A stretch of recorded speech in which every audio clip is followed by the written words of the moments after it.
ಧಾರವಾಡದಲ್ಲಿ ಮುಚ್ಚಿ ಹೋಗಿದ್ದ ಪ್ರಕರಣಕ್ಕೀಗ ಟ್ವಿಸ್ಟ್ ಸಿಗ್ತಾ ಇದೆ. ಹೂತಿರುವ ಶವ ಹೊರ ತೆಗೆದು ಇವತ್ತು ಪೋಸ್ಟ್ ಮಾರ್ಟಮ್ ಮಾಡಲಾಗಿದೆ.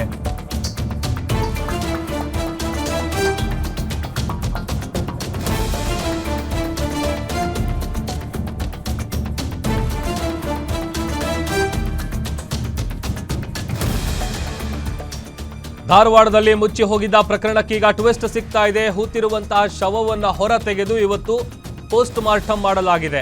ನವೆಂಬರ್ 11ರಂದು ಹೃದಯಾಘಾತದಿಂದ ಬಾಬಾಜಾನ್ ಚಿನ್ನೂರು ಮೃತಪಟ್ಟಿದ್ರು. 51 ವರ್ಷದ ವ್ಯಕ್ತಿ. ಅದು ಹೃದಯಾಘಾತ ಅಲ್ಲ, ಮರ್ಡರ್ ಅಂತ ಪೋಷಕರು ಆರೋಪ ಮಾಡಿದ್ರು. ಸೊಸೆಯ ಮೇಲೆ ಅನುಮಾನಗೊಂಡು ಎಸ್ಪಿಗೆ ಕಂಪ್ಲೇಂಟ್ ಅನ್ನ ಕೊಟ್ಟಿದೆ ಆ ಕುಟುಂಬ. ಹೀಗಾಗಿ ಮರಣೋತ್ತರ ಪರೀಕ್ಷೆಗೆ ಹೂತಿದ್ದ ಶವವನ್ನ ಹೊರ ತೆಗೆಸಿದ್ದಾರೆ ಪೊಲೀಸರು. ಇದೀಗ ತಹಶೀಲ್ದಾರ್ ನೇತೃತ್ವದಲ್ಲಿ ಮತ್ತೆ ಮರಣೋತ್ತರ ಪರೀಕ್ಷೆಗೆ ಸಿದ್ಧತೆ ನಡೀತಾ ಇದೆ. ಹೆಂಡತಿ ವಹೀದಾಬಿ, 2 ಮಕ್ಕಳೊಂದಿಗೆ ಸಂಸಾರ ಮಾಡ್ತಾ ಇದ್ದ ಬಾಬಾಜಾನ್ ಆತ ಹಾರ್ಟ್ ಅಟ್ಯಾಕ್ ಇಂದ ಮೃತಪಟ್ಟಿದ್ದ ಅಂತೇಳಿ ಎಲ್ಲರೂ ಕೂಡ ಅಂದ್ಕೊಂಡಿದ್ರು. ಬಟ್ ಇಲ್ಲ, ಆತನನ್ನ ಕೊಲೆ ಮಾಡಲಾಗಿದೆ ಅನ್ನುವಂಥದ್ದು ಅವ್ರ ಪೋಷಕರು ಮಾಡ್ತಾ ಇರುವಂತ ಆರೋಪ. ಹೀಗಾಗಿ ಹೂತಿದ್ದಂಥ ಶವವನ್ನು ಹೊರ ತೆಗೆದು ಇವತ್ತು ಅಗೇನ್ ಮತ್ತೆ ಪೋಸ್ಟ್ ಮಾರ್ಟಮ್ ಮಾಡೋದಕ್ಕೆ ಎಲ್ಲ ರೀತಿಯಾದಂಥ ಸಿದ್ಧತೆಯನ್ನು ಮಾಡ್ಕೊಳ್ತಾ ಇದ್ದಾರೆ. ಅದೊಂದು ಕಡೆ ಈ ಆಲ್ಮೋಸ್ಟ್ ಎಲ್ಲ ಮುಗಿದಿತ್ತು ಅಂತ ಅಂದ್ಕೊಂಡಿದ್ರು. ಹಾರ್ಟ್ ಅಟ್ಯಾಕ್ ಆಗಿತ್ತು, ಆತ ಮೃತಪಟ್ಟಿದ್ದ ಅಂತ. ಬಟ್ ಈಗ ಟ್ವಿಸ್ಟ್ ಸಿಗ್ತಾ ಇದೆ, ಅದು ಹಾರ್ಟ್ ಅಟ್ಯಾಕ್ ಅಲ್ಲ, ಮರ್ಡರ್ ಅಂತೇಳಿ ಪೋಷಕರು ಆರೋಪ ಮಾಡಿದ್ದಾರೆ. ಹಾಗಾಗಿ ಈಗ ಮತ್ತೆ ಮರಣೋತ್ತರ ಪರೀಕ್ಷೆ ಮಾಡೋದಕ್ಕೆ ಹೂತಿರುವಂತ ಶವವನ್ನ ಹೊರ ತೆಗೆದಿದ್ದಾರೆ ಪೊಲೀಸರು.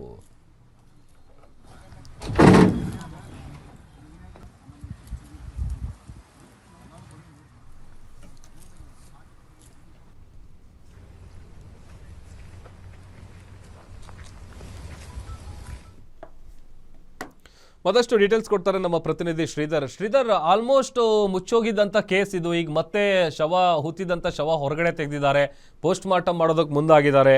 ಏನ್ ಡೀಟೇಲ್ಸ್ ಸಿಗ್ತಾ ಇದೆ?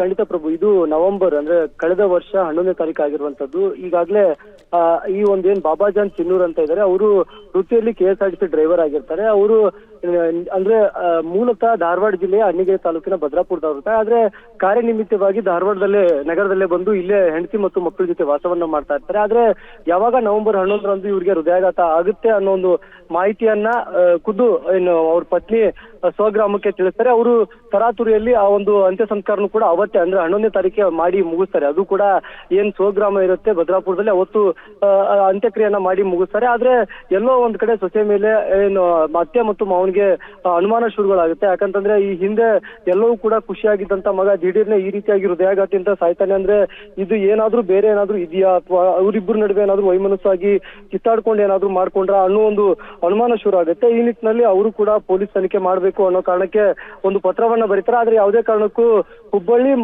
ಧಾರವಾಡ ಮತ್ತು ಹುಬ್ಬಳ್ಳಿ ಕಮಿಷನರ್ ವ್ಯಾಪ್ತಿಯಲ್ಲಿ ಎರಡೂ ಕೂಡ ಇರೋದ್ರಿಂದ ಇದು ಒಂದು ಪೊಲೀಸರು ಕೂಡ ಒಂದ್ ರೀತಿಯಾಗಿ ಯಾರು ಕೇಸನ್ನ ಮಾಡ್ಕೋಬೇಕು ಅನ್ನೋದು ಕೂಡ ಗೊಂದಲ ಆಗುತ್ತೆ. ಅದಾದ್ಮೇಲೆ ನೇರವಾಗಿ ಅವರು ಇಲ್ಲೇ ಧಾರವಾಡದಲ್ಲೇ ಸತ್ತಿರೋದ್ರಿಂದ ತೀರ್ಕೊಂಡಿರೋದ್ರಿಂದ ಇಲ್ಲಿಯೇ ಬಂದು ಒಂದು ಸಬರ್ಬನ್ ಉಪನಗರ ಠಾಣೆಯಲ್ಲಿ ಪೊಲೀಸ್ ಕಂಪ್ಲೇಂಟ್ ಕೂಡ ದಾಖಲಾಗುತ್ತೆ. ಅದಾದ್ಮೇಲೆ SP ನೇತೃತ್ವದಲ್ಲಿ ಒಂದು ಏನು ಪತ್ರವನ್ನ ಬರೀತಾರೆ. ಇದನ್ನ ನಾವು ಮತ್ತೆ ಮರಣೋತ್ತರ ಪರೀಕ್ಷೆಯನ್ನ ಮಾಡಬೇಕು, ಯಾಕಂತಂದ್ರೆ ನಮ್ಮ ಸೊಸೆ ಮೇಲೆ ನಮಗೆ ಅನುಮಾನ ಇದೆ, ಇದು ಹೃದಯಾಘಾತವಲ್ಲ, ಇದು ಮರ್ಡರ್ ಆಗಿದೆ ಅನ್ನೋ ಒಂದು ಅನುಮಾನವನ್ನು ವ್ಯಕ್ತಪಡಿಸ್ತಾರೆ. ನಿರಂತರವಾಗಿ ಯಾವಾಗ ಕಳೆದ 1 ತಿಂಗಳಿಂದಲೂ ಕೂಡ ಇದೇ ಚರ್ಚೆಯಲ್ಲಾಗುತ್ತೆ. ಇವತ್ತು ಕೋರ್ಟ್ ಮೂಲಕ ತೀರ್ಮಾನವಾಗುತ್ತೆ. ಇದು ಮತ್ತೆ ಶವವನ್ನ ತೆಗೆದು ಅದಕ್ಕೆ ಏನ್ ಪರೀಕ್ಷೆ ಇದೆ ಅಥವಾ ಅದನ್ನ ಮುಂದಿನ ಪ್ರೊಸೀಜರ್ ಇದೆ ಅದನ್ನ ಮಾಡಿ ಅಂತ ಹೇಳಿದಾಗ ಈಗ ತಹಶೀಲ್ದಾರ್ ನೇತೃತ್ವದಲ್ಲಿ ಈಗಾಗಲೇ ಮರಣೋತ್ತರ ಪರೀಕ್ಷೆಗೆ ಮುಂದಾಗಿರುವಂತದ್ದು. ಪ್ರಭು, ಓಕೆ, ಥ್ಯಾಂಕ್ ಯು ಶ್ರೀಧರ್.